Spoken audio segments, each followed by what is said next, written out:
السلام علیکم. پہلی بار آواز نہیں پہنچی تھی غائب. آپ حضرات سے گزارش ہے کہ سلام کے جواب دیا کیجیے. نحمد و نصلی علی رسول الکریم. سب صاحبین 3 مرتبہ درود شریف دربار مقدس سرکار دو عالم صلی اللہ علیہ وسلم میں گزرانی ہے. اللہم صلی علی سیدنا مولانا محمد وعلی آل سیدنا مولانا محمد بعدد من صلی وسلم وصلی علی سیدنا مولانا محمد وعلی آل سیدنا مولانا محمد بعدد من قاد وقام. اللهم صل على سيدنا مولانا محمد وعلى آل سيدنا مولانا محمد كلما ذكره الذاكرون كلما غفل عن ذكر الغافلون وسلم تسليما كثيرا كثيرا. فأعوذ بالله من الشيطان الرجيم. بسم الله الرحمن الرحيم. اهدنا الصراط المستقيم. صدق اللہ العظیم.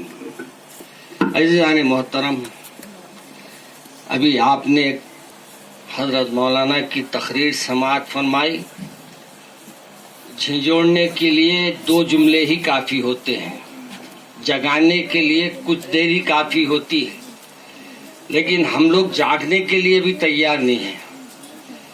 مجھے حیرت ہوتی ہے کہ اتنے بڑے شہر میں کیا اتنے ہی لوگ ہیں جو اللہ سے ڈرنے والے ہیں یا اللہ کے محبت کرنے والے، اللہ کے رسول سے محبت کرنے والے ہیں. آج کل ہم لوگوں کی سب سے بڑی جو مصیبت بن گئی ہے وہ سنانا جس کو چاہتے ہیں وہ جلسوں میں نہیں آتے، اور جس کو جو سنتے رہتے ہیں وہ بیچارے آتے ہیں اور گھر میں جا کے وہ بیچارے بول نہیں سکتے. ابھی مولانا نے اس کی ایک شکل بتائی. اس بات سے نہیں بولتے بیٹے کوائی پت ہو گئے، اس لیے نہیں بولتے کہ بیٹے دیدے دکھائیں گے، اور بعض لوگ اس لیے نہیں بولتے کہ میڈم دیدے دکھائیں گے.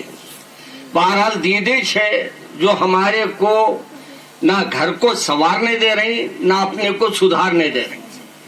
جب تک ہم اپنے گھروں میں اپنے بچوں کو نہیں سنبھالیں گے، بچوں کو نہیں بتائیں گے کہ اللہ اور اللہ کے رسول کا کیا حکم ہے، اس وقت تک ہمارا بدلنا ممکن ہی نہیں. اور ہم لوگ یہ طے کر لیے ہیں کہ ہم لوگ صرف بات کریں گے، بات سنیں گے، عمل کریں گے، مگر گھر والوں کو نہیں بولیں گے. کیوں؟ کیا آپ کا اختیار نہیں ہے؟ کیا آپ جہنم میں جائیں گے؟ آپ کے گھر والے جہنم میں جائیں گے؟ کیا ہماری اولاد جہنم میں جائے گی؟ اگر دنیا کی معمولی پولیس آپ کی اولاد کو لے جاتی ہے تو آپ بے چین ہو جاتے ہیں، تو آپ کی اولاد اگر خبر میں جائے گی تو اس کے ساتھ جو حشر ہوگا کیا آپ کو اس کا احساس نہیں ہے؟ کب ہوگا ہم کو احساس؟ کب ہم جگائیں گے اپنی اولادوں کو؟ کب ہم جگائیں گے اپنی اولادوں کو؟ بتائیں گے کہ اللہ سے ڈرو. اللہ کا ڈر جب تمہارے دلوں میں آ جائے گا تو یہ بزدلوں کا ڈر ختم ہو جائے گا. آج ہر کوئی دیدے کیوں بتا رہا معلوم؟ آج ہم کو ہر کوئی دیدے اس بات سے بتا رہا اللہ کو چھوڑ دیے، اللہ کے کلام کو چھوڑ دیے، محمد رسول اللہ صلی اللہ علیہ وسلم کے فرمان کو نظر انداز کر دیے. اس لیے نہ ہم کو گھر میں عزت ہے نہ باہر عزت. آج ہمارے کو ضرورت ہے اپنے بچوں کو دین کے طرف لائیے، ان کو سنائیے، دین کی بات سنائیے، علماء کی صحبت میں لا کے بٹھائیے. ہم لوگ کیا کرتے ہیں، جب تک اپنا بچہ اپنے قبضے میں رہتا اس وقت تک اپن اس کو اپنے قبضے میں لیتے نہیں. جب انہیں قبضے سے باہر ہو جاتا اس وقت اس کو آپ جا کے سنبھالنے کی کوشش کرتے، جب وہ سنبھلنے والا نہیں ہے. جیسے رسول اکرم صلی اللہ علیہ وسلم نے جیسے ارشاد فرمایا، اونٹ جس گھوڑے پہ بیٹھتے ہیں، جب گھوڑے پہ بیٹھنے کے پہلے یا گھوڑے کی تربیت کے وقت ہی اس کو لگام ڈال دینا. داتا حلق میں کرنے کے بعد لگام کس پہ اٹکائیں گے جا کے آپ؟ آج ہماری گھروں کی یہ حل ہے کہ بچے جوان ہونے تک ہم نظر انداز کر دیتے. اب بچہ بور بچہ ہو جاتا، کوئی پتہ ہی نہیں چلتا. آج بچیاں دیکھو آپ ماشاءاللہ بابا سے زیادہ چاٹنگ پہ مصروف، اماں سے زیادہ چاٹنے پہ مصروف. یہ کیا بولانا چاٹنگ کر رہے ہیں، کی چاٹنگ کر رہے ہیں، کس سے چاٹنگ کر رہے ہیں، کون ہے چاٹنگ کرنے والا؟ ماں باپ کو بھی پوچھے. آج ہم لوگوں کے گھروں کی تباہی کے ذمہ دار ہم خود ہیں. ہم دوسروں کو مت بولیے کہ ہمارا ٹی وی برباد کر دیا، ہمارے دیدی کا پروگرام یوٹیوب پہ آنے والے برباد کر دیے، وہ کر دیا. دوسروں کو کوسنا بند کرو، اپنے گھروں میں جاؤ، مرد بنو. اپنے گھروں میں مرد بن کے حکم نافذ کرو. بولو آج سے جو فجر نہیں پڑے گا میں اس کے گھر میں بچے کو نہیں رکھوں گا. انشاءاللہ آپ کا ذاتی رہے گا تو آپ کا بچہ آپ کی یقیناً بات کو مانے گا. ہم لوگ کیا کر رہے ہیں, کوئی بچے کو دین کی بات نہیں بتاتے. اچھا خود بھی ایک کتاب لے کے بیٹھ سکتے ہیں نا گھر میں. ہم ایک کتاب لے کے سرکار کی سیرت, میرے سرکار کی نماز ایسی پڑھا کرتے تھے, میرے سرکار نے نماز کا ایسا حکم دیا, میرے سرکار نے قرآن کو بچوں کو پڑھانے کا حکم دیا, سورہ فاتحہ اگر پڑھے تو اس سے فائدہ یہ ہوگا, سورہ بقرہ پڑھے تو یہ فائدہ ہوگا, یہ سورہ پڑھا. چلو بچے فائدے کی غرض سے صحیح کچھ تو پڑھ لیں گے. آج ہم لوگوں کا کیا حال ہے, ہم بچوں کو دیکھنے کو تیار نہیں ہے. ایسا دکھتا کہ صبح ہوئی تو بچوں کو ہم نے آزاد کر دیا اور شام ہوئے تو بچے پھر کھوڑاڑے میں واپس آ جائے. سونا ہے, آج کل سو رہے بھی بچے, کون سا نوجوان 5 بجے تک چبوترے پہ رہتا, حی علی الصلاۃ بولتی انہیں بولتا ہے صلاح نہیں, گھر میں چلو. شیطان بولتا وہاں نہیں جانا, یہاں جانا, اندر بچھونے میں. آپ کو تکلیف ہوتی ہے, اگر نہیں ہوتی ہے تو تکلیف آپ کو پیدا ہونے کے لیے میں یہ الفاظ ادا کر رہا ہوں. میرے عزیز دوستو, یاد رکھو, میرے رسول جب اسلام لے کر نکلے تھے, آپ کو جو جو تکالیف اٹھانی پڑی, جو جو آپ کو مصیبت اٹھانے پڑے, آپ اس کا تصور نہیں کر سکتے, آپ اس کا خیال نہیں کر سکتے. میرے رسول پہ پتھر برسے, میرے رسول کو تکالیف دیے گئے. نماز پڑھتے تو آپ کے نماز میں سجدے میں رہتے تو آپ کی پیٹھ پہ اونٹ کی اوجڑی لا کے ڈال دی جاتی, اور اونٹ کی اوجڑی کی وجہ سے اتنی وزندار رہتی کہ میرے سرکار بچھونے سے اٹھ نہیں پاتے, یعنی نماز سے اٹھ نہیں پاتے سجدے سے. میری صاحبزادی رسول اکرم صلی اللہ علیہ وسلم کی جو معصوم صاحبزادی, جو کم عمر تھی, جو بچپنے میں تھی, بی بی فاطمہ الزہرا فرماتی ہیں کہ میں اپنے ابا جان کی جب کیفیت معلوم ہوئی, میں دوڑتے ہوئے گئی, جا کے میرے ابا جان کو دیکھا کعبۃ اللہ میں نماز پڑھ رہے ہیں. میں نے اپنے چھوٹے چھوٹے ہاتھوں سے اس اوجڑی کو ڈھکلا. کتنی دیر ڈھکلنے کے بعد میں دیکھا کہ میرے رسول کے جسم سے وہ اوجڑی نیچے گری, اور جب وہ اوجڑی نیچے ہوئی تو میرے رسول سر اٹھائے. میرے عزیز دوستو, میرے رسول تو اس دین کو پھیلانے کے لیے اپنی قربانیاں دی ہیں. اپنے گھر کو چھوڑا, آپ نے اپنے عزیزوں کو چھوڑا, آپ نے اپنے رشتہ داروں کو چھوڑا, بلکہ یہاں تک ہوا کہ آپ کے جتنے ساتھی اسلام میں داخل ہو گئے تھے, آپ لوگوں سے بائیکاٹ کیا گیا, سماجی بائیکاٹ کیا گیا, اور کہا گیا کہ اب محمد صلی اللہ علیہ وسلم اور جو اسلام میں داخل ہوئے ہیں, نہ ہم ان سے کوئی خریدی کریں گے, نہ کوئی چیز فروخت کریں گے, بلکہ ان کو ایک مقام پر نظر بند کر دیا گیا, اور ان کو کہا گیا کہ ان کو کوئی پانی نہیں دینا, کوئی کھانا نہیں دینا, کوئی چیز نہیں دینا. بتاؤ کیا آج ہم کو 2 دن بھوکے پیاسے رہے تو ہم جی پائیں گے؟ مگر میرے رسول وہ گرمی, یہاں کی گرمی نہیں, آپ کی یہ گرمی میں ہوا اڑے اپنی, ہاں مولانا کتنی گرمی ہے, ذرا پتھر پہ ٹھہر جاؤ 2 منٹ, کیا پتا چلتا پتھر کتنا گرم ہے معلوم ہوتا نا. یہ پتھر کی گرمی تو دھوپ کی ہے, آخرت کی گرمی کا اندازہ لگاؤ کہ وہ گرمی کیسی ہوگی معلوم, جہاں پتھر بھی پگھل جائیں گے. آخرت میں جو جہنم میں جو ڈالا جائے گا تو پتھر بھی پگھل جائے گا.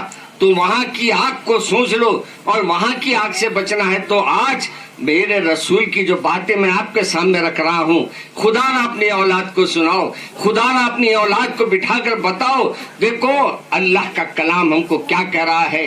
میرے عزیز دوستوں, سرکار عالم صلی اللہ علیہ وسلم کو کئی سال آپ کو قید و بند میں رہنا پڑا, حتیٰ یہ کہ بعض صحابہ کہتے ہیں کہ ہم کو کھانے کے لیے کھانا نہیں رہتا, پینے کے لیے پانی نہیں ملتا, ہم اس قدر تکالیف میں رہے کہ ہم پتے کھا کر جیے, اور پتے کھا کر ہم دین کے کام کے لیے اڑے رہے.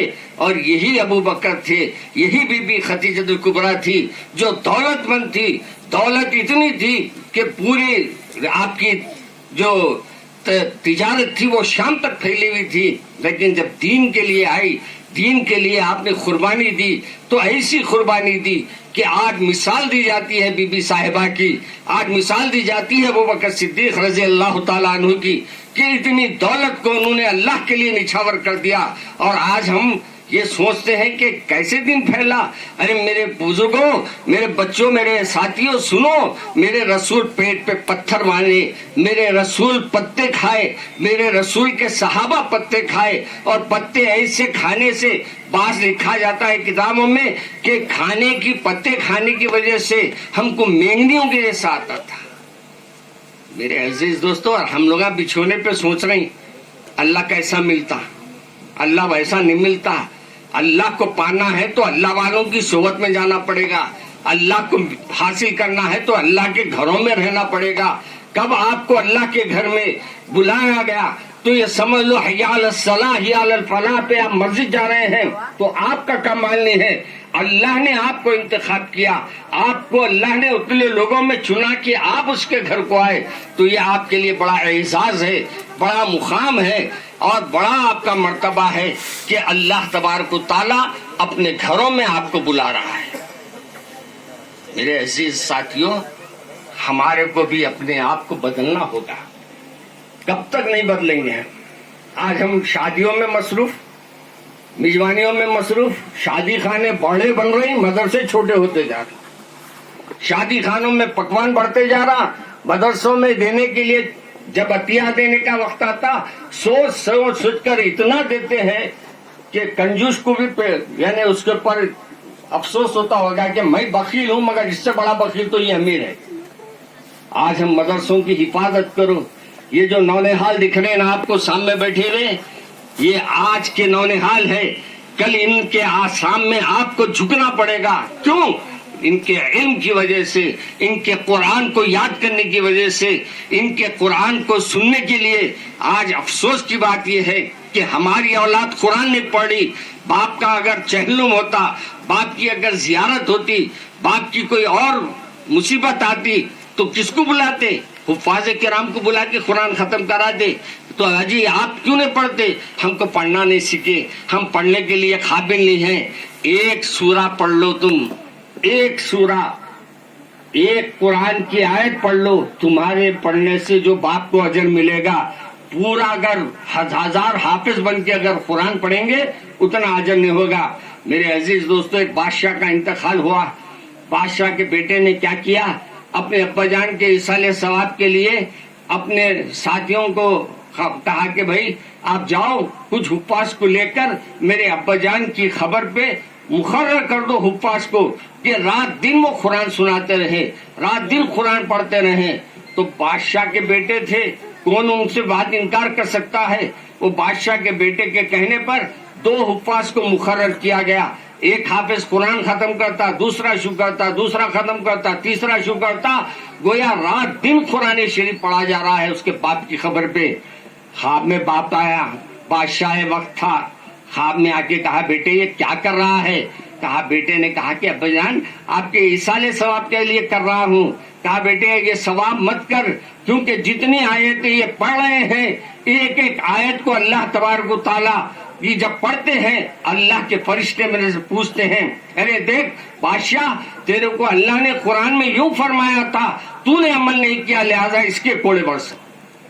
بیٹے تو قرآن پڑھا کر یہ سمجھ رہا ہے کہ میری خبر میں اللہ کی رحمتیں نازل ہو رہی ہے. بیٹے رحمتیں نہیں ہو رہی ہے بلکہ اس وقت اللہ کے غضب کے سامنے میرے کو کرنا پڑ رہا ہے. اور ایک ایک آیت پر میں عمل نہیں کرنے کی وجہ سے اللہ کے رسول یعنی وہاں کے اللہ کے مقرر کردہ فرشتے مجھے سزا دے رہے ہیں. بتاؤ اگر بادشاہ کا یہ حال ہے تو آپ کا اور میرا کیا حال ہوگا؟ آپ کے پاس کوئی قرآن پڑھنے والا ہی نہیں ہے گھر میں تو کون پڑھے گا؟ کون آپ کے لیے قرآن بخشے گا؟ اور کون آپ کے لیے ایصال ثواب کی دعا کرے گا؟ آج وقت ہے، آج آپ پڑھ لو قرآن تاکہ خبر میں آپ کو اللہ تبارک و تعالیٰ آپ کے قرآن پڑھنے کی وجہ سے شاید کوئی رحمت کا دروازہ کھول دے، کوئی ٹھنڈی ہوا آپ تک آ جائے، کوئی آپ کے عذاب کو اللہ ٹال دے اور بڑی مصیبت کو اللہ آپ کے لیے آزمائش کی جو ہونے والی ہے اس سے راحت عطا فرما دے. میرے عزیز دوستو، وہ بادشاہ کے بیٹے کو جب بادشاہ نے کہا کہ بیٹے میرے خبر سے آپ فوری حفاظ کو ہٹا دو. کہا بابا جان پھر میں کیا کروں؟ کہا کچھ مت کرو، ایک کام کرو کہ جب بھی تم کھانے کو بیٹھے